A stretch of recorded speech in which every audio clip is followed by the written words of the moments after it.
અમેરિકાના વર્જિનિયામાં એક ડિપાર્ટમેન્ટલ સ્ટોરની બહાર ગુજરાતી પિતા પુત્રીની હત્યાથી ખળભળાટ મચી ગયો હતો. હવે ગુજરાતના પીડિત પરિવારે ખુલાસો કર્યો છે કે પિતા અને પુત્રીને એક આફ્રિકન અમેરિકન વ્યક્તિએ ફક્ત એટલા માટે ગોળી મારી દીધી હતી કારણ કે તેમને દારૂ જોઈતો હતો અને દુકાન બંધ હતી. આ માટે તેને આખી રાત દુકાન ખોલવાની રાહ જોવી પડી, જેના કારણે તે ગુસ્સે હતો. મળતી માહિતી મુજબ 21 માર્ચના સવારે 5:30 વાગ્યે પ્રદીપભાઈ પટેલ તેમની પુત્રી ઉર્મી સાથે ડિપાર્ટમેન્ટલ સ્ટોર ખોલી રહ્યા હતા ત્યારે તે વ્યક્તિએ બંનેને ગોળી મારી દીધી હતી. આ ઘટનામાં પ્રદીપભાઈ પટેલનું ઘટના સ્થળે જ મોત થયું હતું, જ્યારે તેમની 26 વર્ષની પુત્રીનું હોસ્પિટલમાં મૃત્યુ થયું હતું.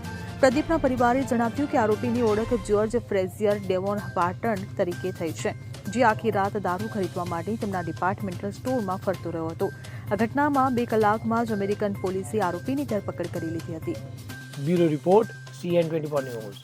હવે જુઓ દેશ દુનિયાની તમામ ખબરો તમારી આંગળીના ટેરવે. ઉઠાવો મોબાઈલ અને Google Play Store પરથી ડાઉનલોડ કરો અમારી CN24 ન્યૂઝ મોબાઈલ એપ.